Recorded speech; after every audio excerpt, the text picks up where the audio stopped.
বিয়াদব, আপনার মাথা মধ্যে ঠিক আছে নাকি? আরে হ্যাঁ, সব ঠিক আছে। এই যে নাও, একটু পানি তোমার গায়ে পড়ছে, তোমার জামাটা নষ্ট হয়েছে, আমি 1,00,000 টাকা তোমাকে দিয়ে দিলাম। আরে 1,00,000 টাকা?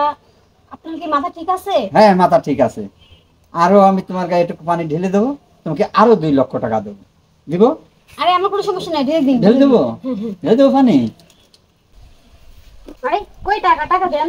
হ্যাঁ, এই যে টাকা, এই যে আরো 2,00,000 টাকা। আরো একটা কথা শোনো, কি কি বলেন বলেন।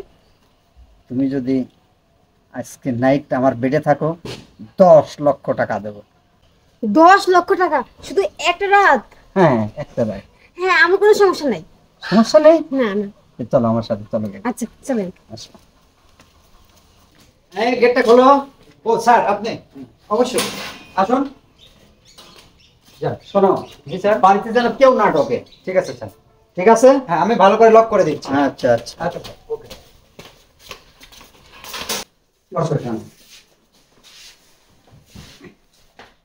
আরে সারা রাত কাটাবা, তো অত ফাঁকে কেন? ক্লোজ ভাই বসো। হ্যাঁ, ঠিক আছে।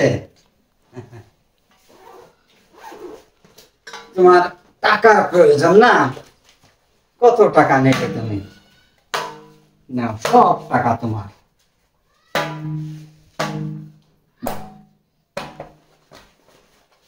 নাও, এই সব টাকাই তোমার। ঠিক আছে, বিনিময় শুধু তুমি আমার। হ্যাঁ, কোন সমস্যা আছে? না না, কোনো সমস্যা নেই। তুমি আরো 2 এক জায়গায় এরকম গেছো নাকি? আরে না, এ মানে ও, বুঝতে পারছি বুঝতে পারছি। ও সমস্যা না, 2 এক জায়গায় গেলে কোনো সমস্যা না। ঠিক আছে। বাবা লিটন।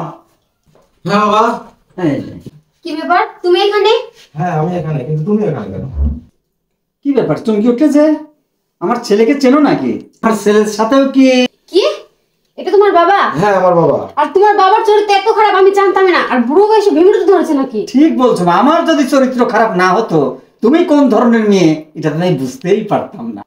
রিয়া, তুমি আমার বাবার চরিত্র নিয়ে কথা বলতেছো?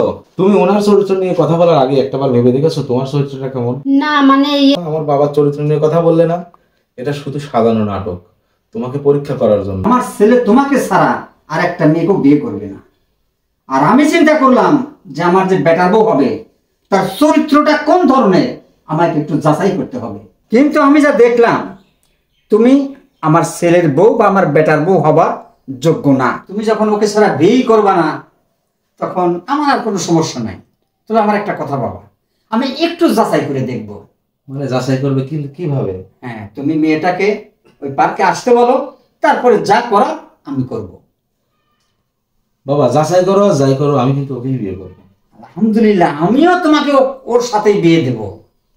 আচ্ছা ঠিক আছে, তাহলে আগামীকালকে বিকেল বেলা হ্যাঁ, আমি ওকে পার্কে আসতে পারি। আচ্ছা আচ্ছা, আমি ঠিক সময় চলে যাবো। হ্যাঁ, ঠিক আছে বাবা। দেখছিস বাবা, তুই কার প্রেমে হাবুডুবু খাচ্ছিলি? আরে চকচক করলেই শোনা হয় না, শোনাটাকে যাচাই করে দেখতে হয়। সরি বাবা, আমি আসলে ওর প্রেমে মানে এতটাই পাগল হয়েছিলাম, অন্ধ হয়েছিলাম, ওর সম্বন্ধে জানার বা বোঝার কোনো সুযোগই আমি নিজে নিয়েও নাই, চেষ্টাও করি নাই। আর তুমি এতটা খারাপ, এতটা নিচ, এতটা জঘন্য, টাকার বিনিময়ে তুমি একজন বৃদ্ধ মানুষের কাছে রাত থাকতে আপত্তি করো না? তোমাকে আমি বিয়ে করবো?